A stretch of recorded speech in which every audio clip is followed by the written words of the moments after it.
Құрметті әріптестер және ауыл шаруашылық тауар өндірушілері, біз бүгін өзіміздің кезекті вебинарымызды жалғастырамыз.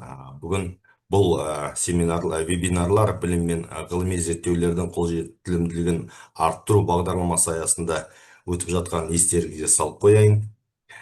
Бүгінгі тақырыбымыз Қызылорда аймағындағы көлдерде тауарлы балық түрлерін өсіру, аулау технологиялары. Бұл бағытта біздің лекторымыз Кенжебаев Серік Айтбайұлы, ветеринария ғылымдарының кандидаты, баяндама жасайды. Серік Айтбайұлы, біздің жалпы берілген 1 сағаттай уақытымыз бар. Сол уақытқа жаңағы баяндамамызды ықшамдасақ. Серік Айтбайұлы, сөз өзіңізде. Жақсы, рахмет. Құрметті облыс қауымы, құрметті балық шаруашылығы мамандары мен жұмысшы қызметкерлері.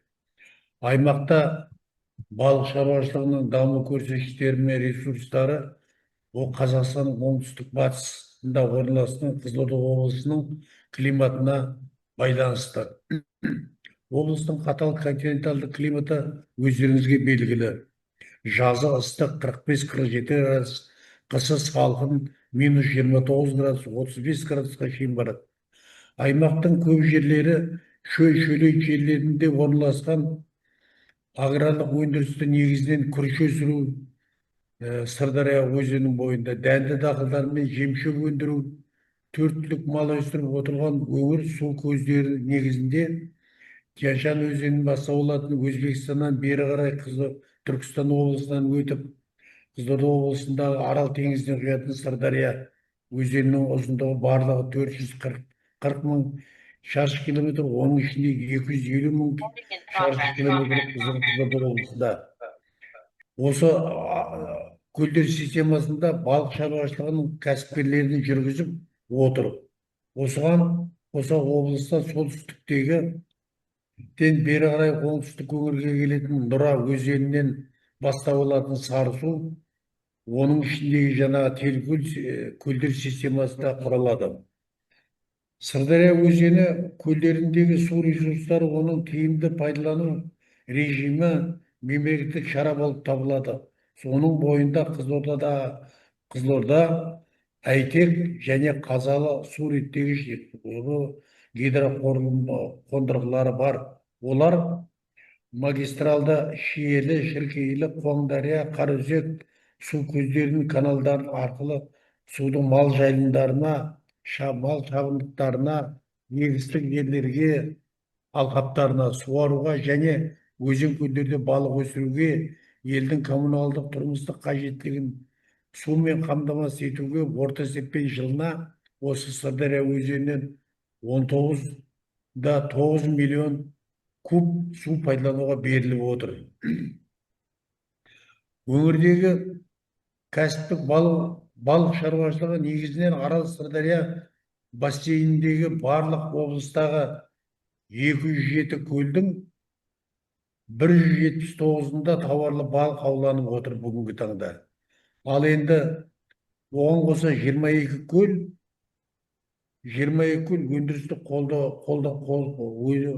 қосылуға кезегінде тұр. Оның екеуі Қызылорда, Сырдарияда 9, Шиеліде 6, Арал, Қазалы және Жаңақорғанда бір көлден қосылғалы отыр. Аймақта балық өндірісі.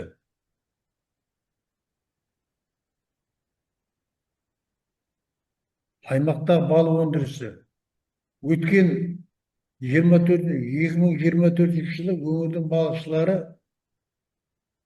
балықшылары барлығы 5750 тонна балықтардың оның ішінде 179 көлдерден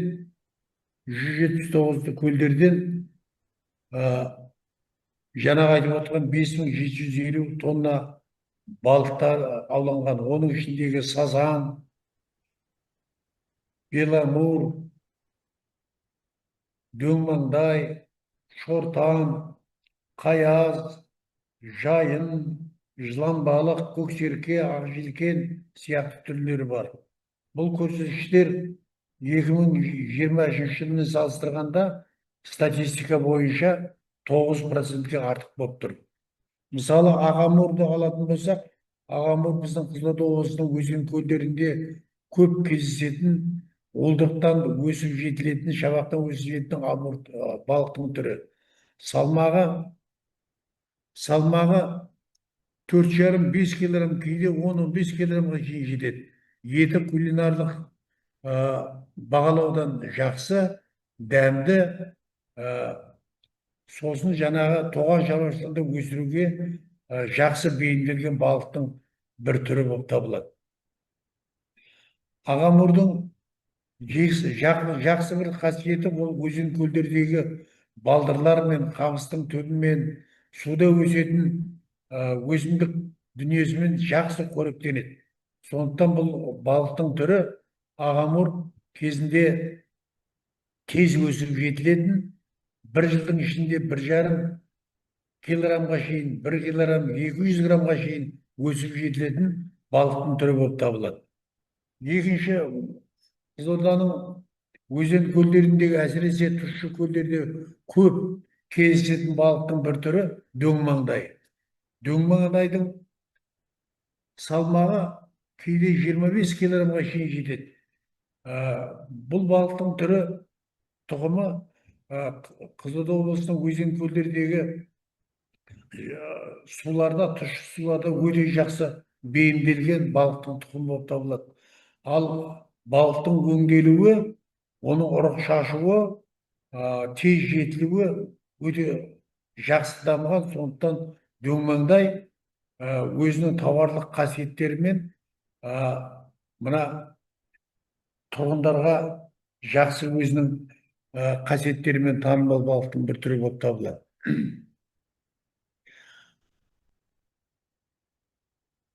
Торта балығы енді негізінен өте көп кездесетін балықтың түрі өзен көлдердегі. Бұл торта балықтың салмағы онша үлкен болмайды енді.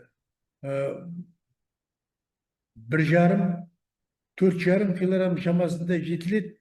Торта негізінен балықтың ыстауға, салқындатып ыстауға, ыстық ыстауға, сосын жаңағы тұздауға диеталық қасиетін жоймай ұзақ уақыт сақталатын балықтың бір түрі, ол құнды балықтың тобына жатқызуға болады. Торта балықтан кейінгі мына көксерке мен қаяз балықтары. Бұл көксерке де, қаяз да бұл Қызылорда облысында кездесетін құнды балықтардың тобына жатады. Көксерке салмағы 3,5-5 килограммға шейін жетеді. Жедел, тез жетіледі. Экспортқа шығарылатын балықтың бір түріне жатады. Қаяз ол Қызылорда облысында тұқымында тез жетілетін балықтың түбі, құнды балықтың түрі болып есептеледі. Салмағы 4,5-5 килограммға шейін жететін балықтың түрі. Бұл көксерке мен қаяз балығы, балық тұқымдары негізінен Арал өңірінің маңындағы Кіші Аралда, сосын Қазалы ауданының маңындағы көлдерде жиі кездесетін балықтың түрі. Сондықтан бұл қаяздың және көксеркенің тауарлық балық түріне айналуы оның өңделуіне байланысты болады. Көксерке де, қаяз да жақсы тұздалады, тұзды өзінің бойына жақсы сіңіреді, және оның ыстауға да, салқын ыстауға, ыстық ыстауға да жақсы өңделу қасиеттері бар. Ал енді еті дәмді, майлы болып келеді. Бұл балықтың түрі шабақтан тез даму жетілуіне, өзен көлдерде тез өсуіне өздерінің үлкен себептерін тигізеді. Қызылорда облысының өзен көлдерінде жыртқыш балықтардың түрлері жиі кездесіп тұрады. Олар жайын, шортан және соңғы 60 жылдары Қытайдан белгісіз жағдайда келген жылан балық түрлері. Жайынның ертедегі 1960 жылдары деректер бойынша жайының Сырдария өзен көлдеріндегі салмағы 150 килограммға шейін барған екен. Сондай үлкен жайындар ауланған кезінде. Ал енді мынау шортан балығы, шортан өзен көлдерде ең қыстың күні тез оянатын февраль айынан бастап, ақпан айынан бастап өзен көлдердегі шабақтармен қоректенетін жыртқыш балықтардың тобына жатады. Бұл шортанның салмағы 7-8 килограмм, кейде 12 килограммға шейін жететін шортандар жиі ауға түсетін белгілі. Жайынның да, шортанның да және жаңағы айтып отырған жылан балықтың да еті өңделуге, кулинарлық емделуге өте жақсы түрленеді. Сонымен бірге жайынның майы балықтың майын алуға, жақсы өңделуге келеді. Шортан диеталық тұрғыдан алғанда құнды балық түрлеріне де жатқызуға болады. Бұның еті өте дәмді, тұздалуға, өңделуге, ысталуға және басқа да өңделудің түрлеріне жақсы жетілген балықтың түрі болып есептелінеді. Аймақта барлығы 207 көл бар. Бірақ оның 179-ында ғана қазіргі таңда тауарлы балық ауланып отыр. Ал енді 22 көл өндіріске қосылу кезегінде тұр. Оның екеуі Қызылордада, Сырдарияда 9, Шиеліде 6, Арал, Қазалы, Жалағаш аудандарында бір-бірден көлден. Өткен 2024 жылы өндірістегі өңірдің балықшылары барлығы 5750 тонна балық, оның ішіндегі 179-ында сазан, амур, дөңмаңдай, шортан, жылан балық, көксерке, ақжелкен, қая сияқты түрлерін ауланған. Бұл көрсеткіш статистика бойынша 2023 жылмен салыстырғанда шамамен 9%-ға артық болып тұр. Ауланған тауарлы балық облыстағы қуаттылығы жылына 70 тонна болатын 11 барлық заводтарында өңделу үстінде бүгінгі таңда. Бұл көрсеткіш 2030 жылға дейін өңдеу көрсеткіш деңгейі орта есеппен 16-25 тоннаға арттыру көзделіп отыр.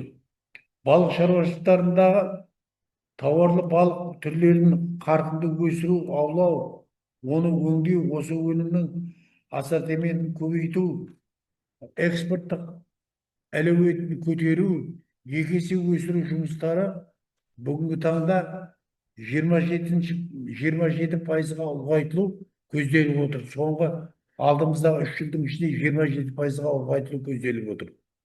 Тоған шаруашылықтарының маңызы зор балық аулауда. Осыны тоған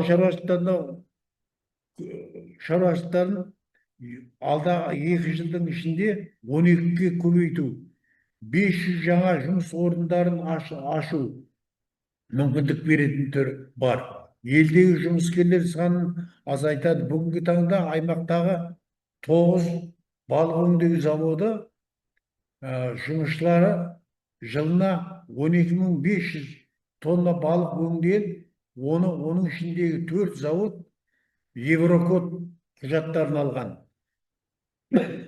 Сол негізде осы заводтар Евростандарт негізі талаптарына сәйкес өнім шығаруда.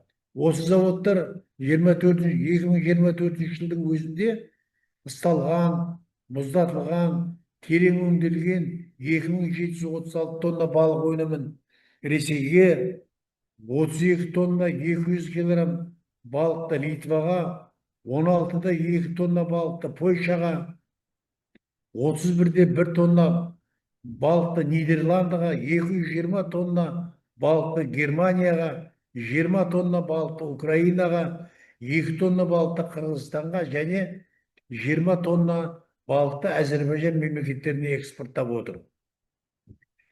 Жақын жылдар аталған 179 көлде тағы 55 көлді өндіріске қосу мүмкіндігі бар. Ол үшін мемлекеттік тарапынан 9 инвестициялық жобаны іске қосу үшін мемлекет 6 миллиард теңге бөліп отыр. Оған қоса қуаттылығы жылына 7.000 тонна балық өңдейтін завод құрылысын аяқтап өндіріске қосу үшін 900 миллион қосымша тағы қарастырылған. Бұл жобаны Арал СДО жауапкершілік шектеулі атқарады. Ал игілік шаруа қожалығы жылына 2000 тонна құнды балық өсіріп аулау үшін өзіне бекітілген көлдерде 6 миллион шабақ жіберіп, оларды қарқынды азықтандырып отыр. Бұл балық өсіруде, балықты индустриялық дамытуда Аралдағы Қамыстыбас балық питомнигінің рөлі өте үлкен. Ол жылына бүгінгі таңда қазір 15 миллион құнды балық шабақтарын өсіріп, тауарлы балық аулайтын көлдерге жіберуде. Сырдария өзені суын реттеу, солтүстік Аралдағы су деңгейін молайтып көтеру, кіші Аралдағы сақтап қалуда бұл үлкен ретте халықаралық бағдарлама үлкен ерекше рөл атқарып отыр. Нәтижесінде өзен көлдердегі судың тұздылығы бүгінгі таңда 12,7%-ға төмендеген. Тұщы сулардағы балық популяциясы орта есеппен 18%-ға молайған. Соның нәтижесінде өңірдегі өзен көлдердегі балық қоры 9,2, 11,3%-ға артып отыр. Бұл оңды жұмыстар аймақта тауарды балық өндірудің индустриясын дамытып, ғылыми негізге жол ашуға үлкен себебін тигізіп отыр. Аймақта балық өндірісін дамыту, оны жақсарту, экспорттық әлеуетін көтеру үшін мемлекет 2021-2023 жылдарға арналған аймақтық балық шаруашылығын дамытуға 5123 жұмыс орнын жаңадан ашуға, тауарлы балық кластерін ұлғайтуға барлығы 30 миллион 600 мың теңге. Оған қоса қолданыстағы өзен көлдерді паспортизациялауға 2 миллион 500 мың теңге және балық шаруашылығын дамытуға бағытталған 19 жобаны қаржыландыру үшін мемлекет ислам шаруа қожалығына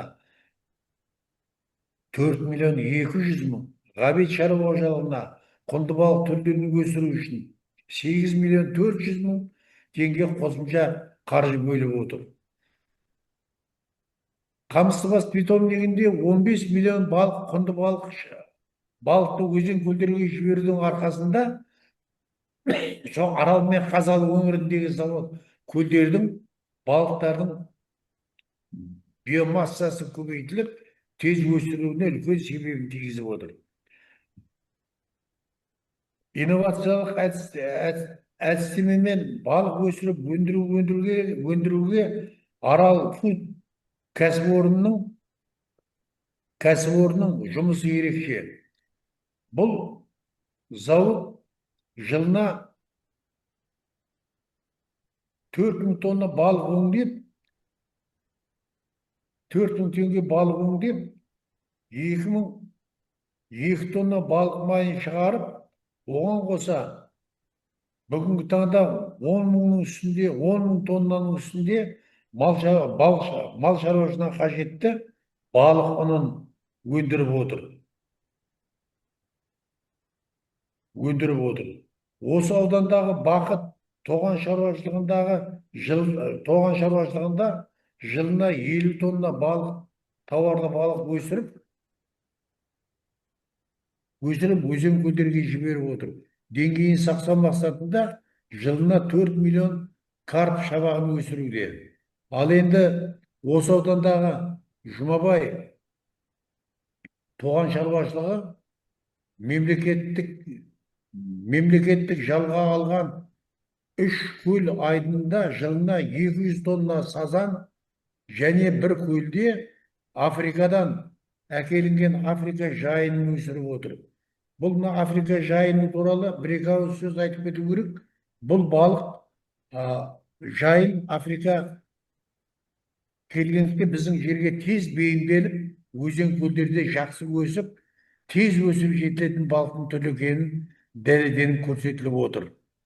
2024 жылдың үстінде жылдың алғашқы 6 айында өңірдегі 55 тауарлы балық өсіретін шаруашылықтардың иелігінде көлдерден 9 тоған шаруашылықтарынан 16.600 тонна балық ауланып, өңделген оның 43% экспортталып отыр. Осы 43% экспорттағы балықтың шетелге сатылғанынан біздің облыс балықшылары сол жылдың өзінде 1.270.000 доллар таза пайда тапқан. Ауланған 5.750 тонна балықтың 4.010 тоннасы оны шетелге шығарылған. Өңірдің балықшылары осы түскен пайдадан өзінің балық өсіруде, көлдерді қорғауда, көлдерді тазартуда және ау балық құралын заманауи моторлы қайықтар, ау құралдар аулауға өзінің есебінен соны жұмсауға пайдаланып отыр. Ал соңғы 5 жыл ішінде балық аулау 3 есеге артылады. Ал кіші аралдағы өзен көлдерде 17 есеге көбейтуге мүмкіндік бар. Өйткені ол жаңағы көлдердегі табиғи азықтандыру мәселесі өте жақсы тиімді жолға қойылған деп айтуға болады. Өздеріңіз білесіздер, балықты өсіру ол өзен көлдердегі балықтың уылдырығынан шабаққа, одан балыққа дейінгі қалыпты өсіп жетілуі ең алдымен сосы облыстағы су айдындардағы су құрамына, оның экологиялық тазалығына, бассейндегі балық қоректенетін планктондар тобының омыртқасыздар класына жататын жәндіктердің және буынаяқтар түрлерінің су балдырларының мол болуына тікелей байланысты болады. Қызылорда облысындағы осы өзен көлдердің ішінде осы уақытқа шейінгі осы айтылған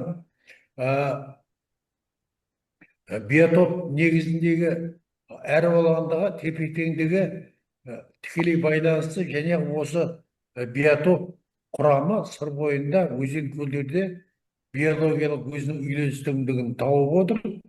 Судың санитарлық гигиеналық нормативтері әзірге қалыпты жағдайда, сондықтан балық өсіруге қолайлы алмақ болып табылады.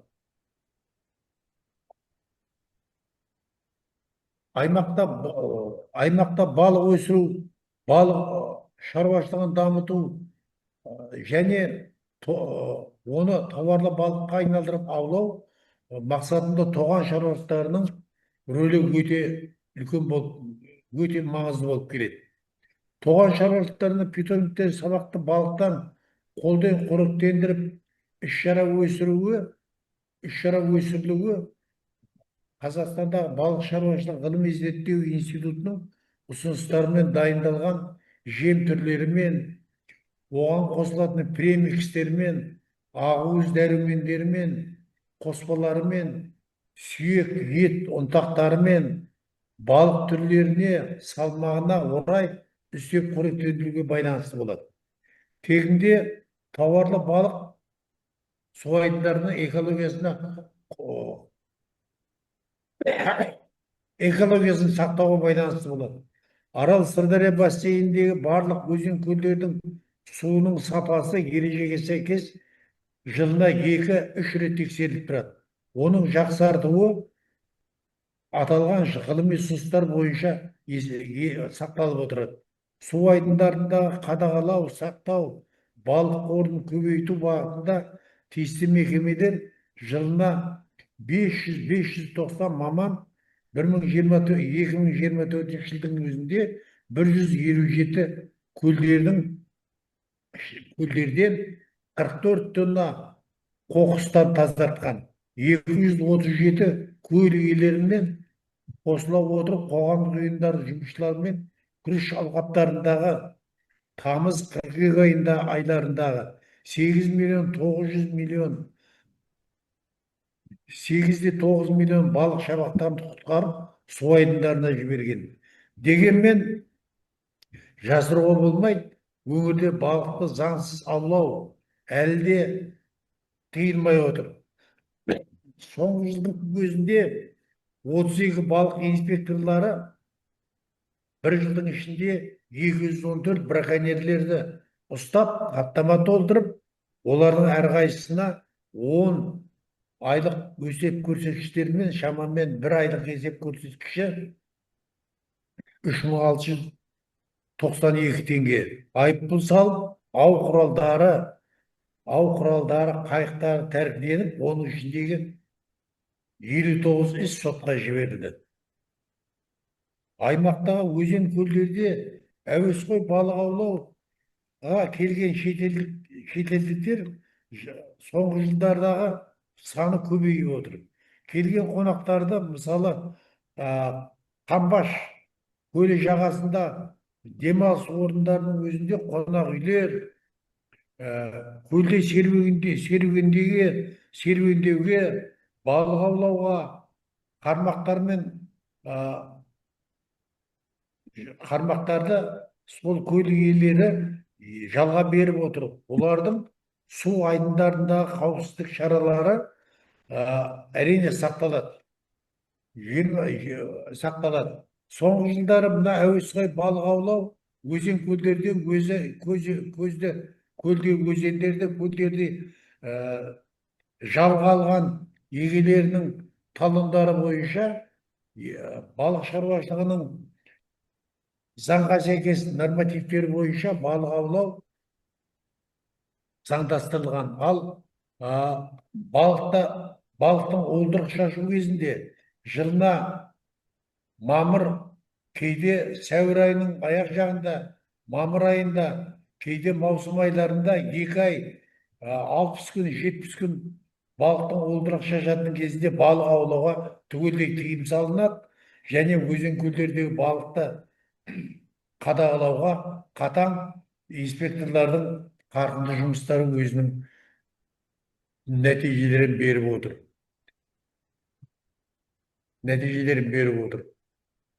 Айта кету керек, жыл сайын 12 шілде республика бойынша балықшылар күні болып тауып белгіленген. Осы мемлекетке байланысты Қазақ күріш шаруашылығы ғылыми-зерттеу институты облыстың, аймақтың балықшыларына мықты денсаулық, істеріне береке, табыс тілеп құттықтаған болатын. Вебинарға қатысқандарыңызға рахмет. Сау болыңыздар. Сәке. Мына жерде енді біздің қатысушыларымызда бір өздерінің сұрақтары болуы мүмкін. Осы жағын шамалы не қылсақ, асықпайық қоштасуға. Құрметті вебинар қатысушылар, мынау біздің тақырыпты байқап отырсыздар. Өзгеше тақырып. Бұл балық шаруашылығын дамыту, өрбіту бағытында. Әрине, бізде бұл қазалы және аралау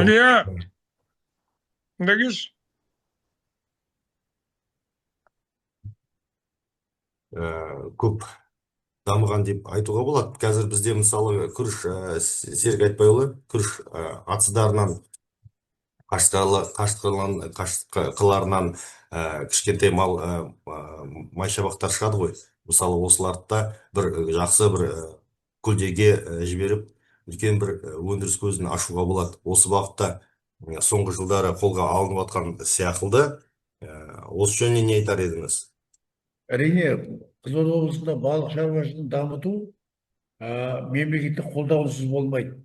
Сондықтан мемлекет тарапынан жаңа айтылып өткендей осы Қызылорда облысында балық шаруашылығының өзен көлдердегі системасын толықтыру, тұщы сумен толықтыру және аймақтағы өзен көлдердің биологиялық тұздылығын төмендету, балықтың экспорттық әлеуетін көтеру мақсатында мемлекет мемлекет 6 миллиард және 6 миллиард теңге іске қосу үшін бөлініп отыр. Оның ішіндегі мемлекет тарапынан 9 инвестициялық жобаны іске қосу. Қуаттылығы жылына 7.000 тонна балық өңдейтін завод құрылысын аяқтап, өндіріске қосуға мүмкіндік беріп отыр. Оған қоса жаңағы 6 миллиард теңгеге қосымша 900 миллион теңге Арал СТО жауапкершіліктерін атқаратын мекемеге балық өңдеу заводына қосымша 900 миллион теңге қарастырылған. Ал оған қоса жаңағы игілік шаруашылығында 2.000 тонна құнды балық өсіру үшін 4.200.000 теңге беріліп отыр. Ал енді мына Қамыстыбас балық питомнигінде 15 миллион құнды балық шабақтарын өсіру үшін мемлекет өзінің субсидия деңгейінде ал енді мына көлдер системасына келетін, көлдердің экологиялық системасына келетін болсақ, балықтың қоректі заттарына болатын неше түрлі қоспалар тоған шаруашылығында жақсы іске қойылған. Оған жаңағы жеммен қоса премикстер, белоктық заттар, углеводтық заттар және әр көлдің өзінің тұщылығын, биологиялық құндылығын анықтайтын инспекторлар зертханада анықтап беріп отыр. Тыңдап тұрмыз, микрофоныңызды ашып беріңіз. Серікбай Ыдырысұлы. Саламатсыздар ма? Ассалаумағалейкум. Мен бір сұрақ қояйын деп едім. Жақында мен бір мәлімет оқыдым. Өзбекстан Республикасы жылына 400.000 тонна балық аулап, осы нарыққа шығарады екен. Шәке, біздің Қазақстан бойынша осы көрсеткіш туралы не айта аласыз? Сосын жалпы біздің медициналық норма бойынша жылына әр адам басына шаққанда қанша килограмм балық етін жеуіміз керек? Сосын оны қамтамасыз ету мүмкіншіліктері қандай? Осы жөнінде. Сосын сіз жаңағы көп жағдайда мәліметтерді беріп шықтыңыз, бірақ нақты мысалға, мен тоған шаруашылығын ұйымдастыру үшін мен қандай қадамдар жасауым керек, соны айтып берсеңіз.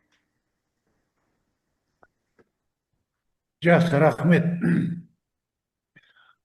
Қазақстанда негізінен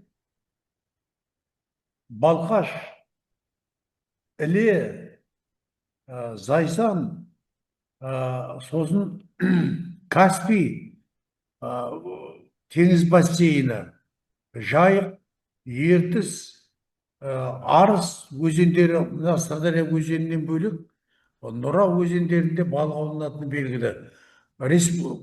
Менің деректерім бойынша 2024 жылы Қазақстан бойынша барлығы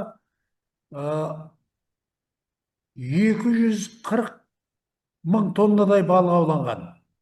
Ол балықтың 45% шамамен 45% экспортталып отыр. Негізінен құнды балық өсіруге бағытталған шаруа қожалықтары, балық шаруашылықтары негізінен Каспий теңізі, Атырау облысы, Маңғыстау облысы және Орал, Батыс Қазақстан облысында да дамыған. Осы облыстардағы теңіз және Жайық өзенінің Еділ өзенінен бері қарай шығатын небір тармақтарында бекіре тұқымдас, тұқы тұқымдас балықты өсіру, ұрықтандыру, қолдан өсіру және экспортқа шығару әлеуеті көбейіп отыр. Оған қоса соңғы жылдары мына Шығыс Қазақстан облысы, Алматы облысы, сосын Жетісу облысында форель балығын өсіру қолға алынып отыр. Осы тоған шаруашылықтарында балық питомниктерінде осы құнды балықтарды өсіріп отыр. Ал біздің көлдерде біз негізінен мынау орысшалап айтқанда судақ дейміз ғой. Сол судақ өсіру, соны аулау сұранысқа ие болып отыр. Мысалы, жаңағы айтып өткендей, тек қана Германияның өзіне 24-ші жылы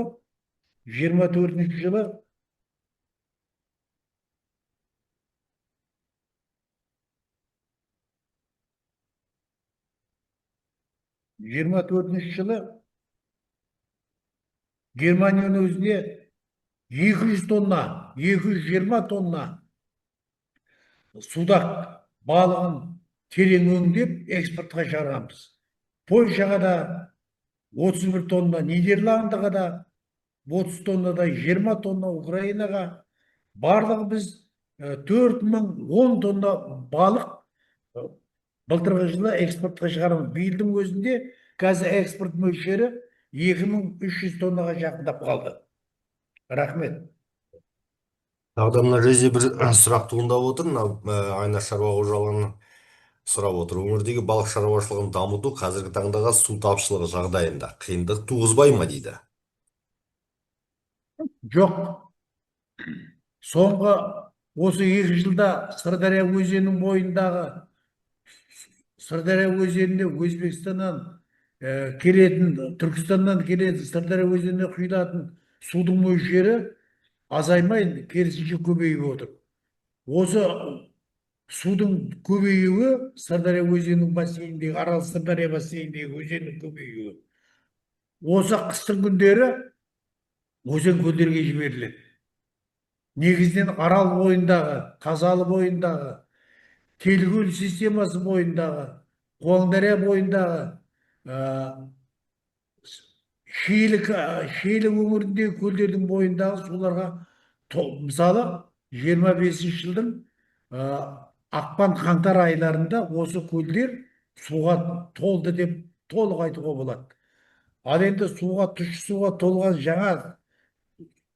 толған көлдердегі балық өсіру, оның ішінде құнды балық өсіру деңгейі әлеуеті көбейетіні әрине белгілі. Рахмет.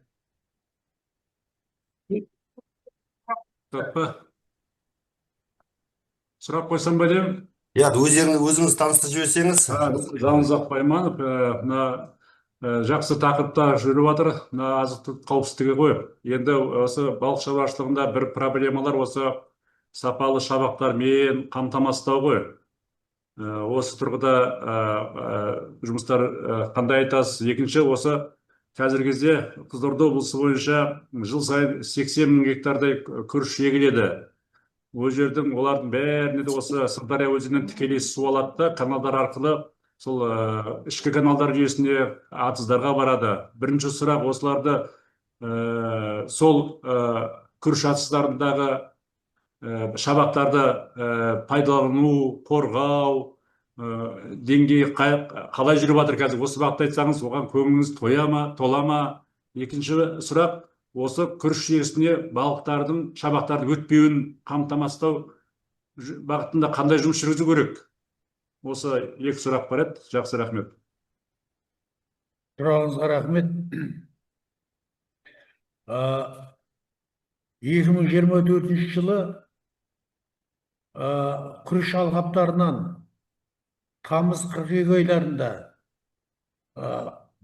сумен бірге келген шабақтарды құтқару шаралары статистикалық дерек бойынша 8.900.000 балық шабақтары құтқарылды деген ақпарат бар. Сөйтіп, осы құтқарылған балық шабақтары өзен көлдерге Сырдария өзеніне жіберілген. Ал енді бұл күріш алқаптарынан алыстау жерде орналасқан көлдерге шабақ жіберу біршама соңғы жылдарға қиын туғызған болатын. Бірақ соңғы 2 жылдың ішінде балық шаруашылығы мекемелері биологиялық балықты құтқару, тірі жіберу, шабақтарды өлтірмей, тірі күйінде өзен көлдерге жіберу үшін ішінде оттегі генератормен оттегімен байытылған судың ішінде сақтауға болатын автоцистерналарға сақтап жіберуге мүмкіндік алып отыр. Әрине, балық шаруашылығын, аймақтағы балық шаруашылығын дамытуда проблемалар көп. Бір проблема жаңа өзіңіз айтып отқандай, егістік алқаптардағы күріш, оның ішінде күріш алқаптарындағы қыркүйек тамыз айында суды тартқан кездегі балық шабақтарының көбісі өліп қалады. Көбісі қолға ілінбейді. Кейде немқұрайлылықта танытатын кездер болады. Сонымен бірге екінші проблема ол аймақта тыйылмай тұрған заңсыз балық аулау әлде де тыйылмай отыр. Былтырдың өзінде 214 ол жаңағы дерек бойынша алынған біздің инспекторлардың ұсталған браконьерлердің саны 214. Ал ұсталмағаны қаншама? Қаншама адам балықты ұрлап, соңғы жылдары балықты өзен көлдерде тоқпен аулау, осы үрдістері көп дамып барады. Ол тоқпен аулау, ол балықты ғана емес, сол көлдердегі биотоптың бәрін құртады. Балдырларды да, жәндіктерді де, шабақтарды да, буын аяқтыларды да, басқа да барлық жан дүниенің бәрін құртатын осы мына балықты браконьерлік жолмен, жыртқыштық жолмен ауланатын жаңағы балықты тоқпен аулау. Әрине заң бар, заң аясында балық инспекторлары жұмыс істеп жатыр. Бірақ дегенмен де балықты браконьерлік балық аулау әзірге тыйылмай отырғанын мойындауымыз керек. Рахмет. Жақсы, рахмет. Тағы да сұрақтарыңыз бар болатын болса.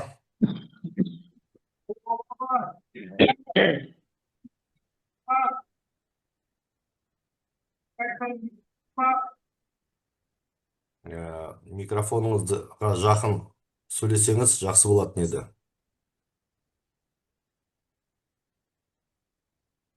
Мынандай сұрақ болып тұр. Аха.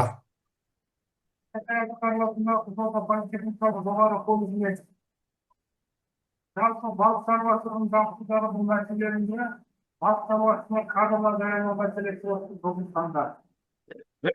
Жыл сайын мемлекеттік грант аламыз, бірақ оны толтыра алмай жатырмыз.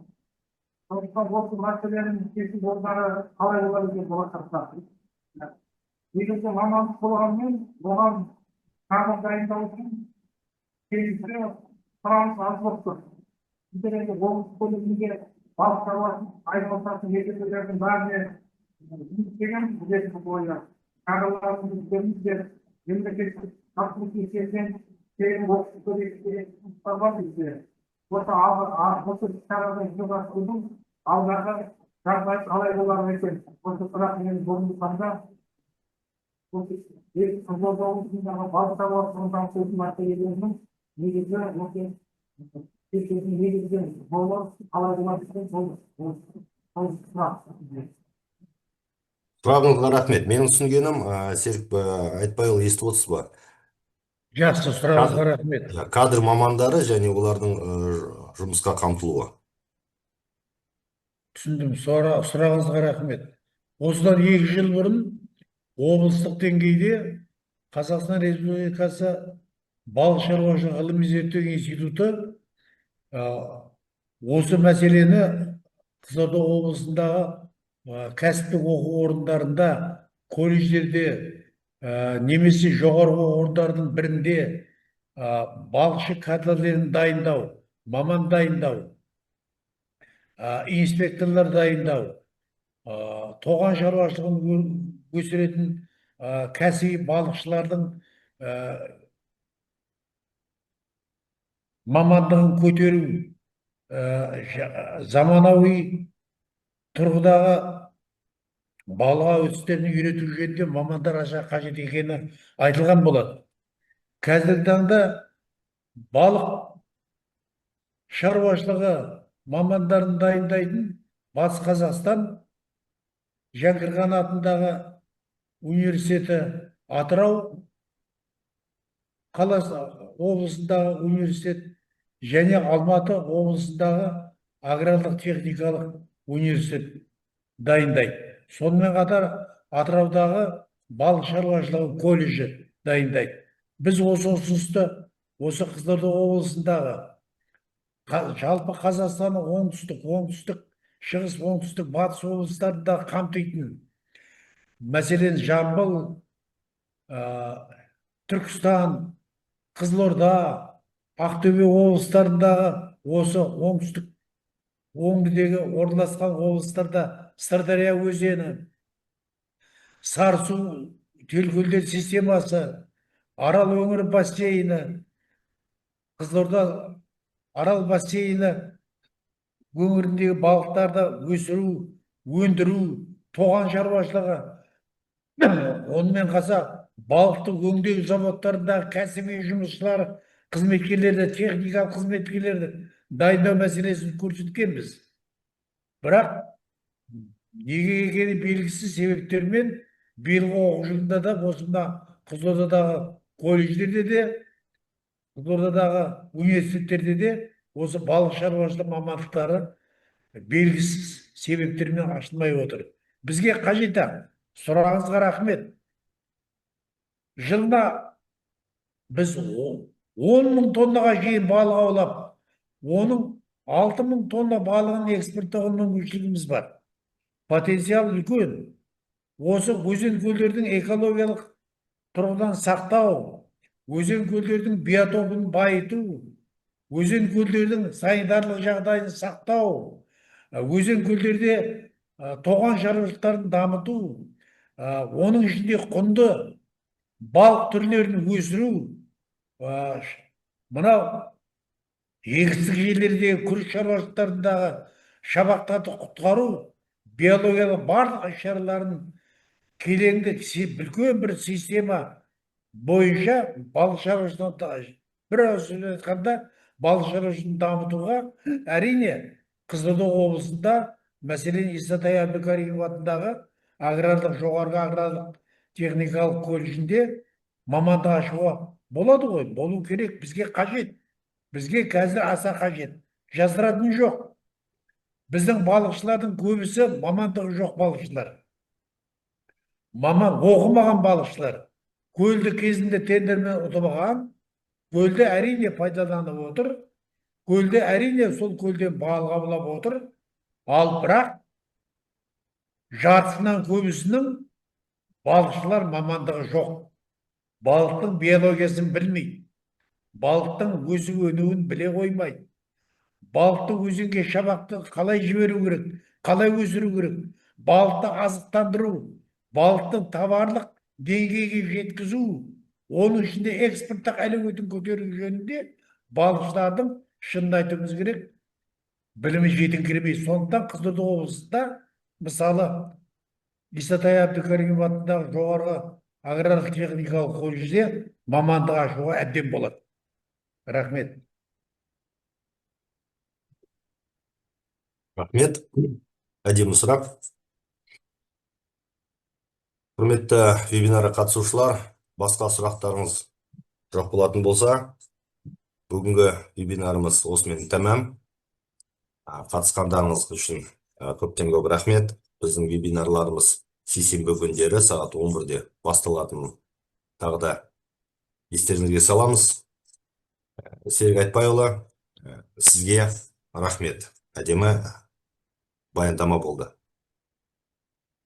Жақсы, сау болыңыздар. Жақсы.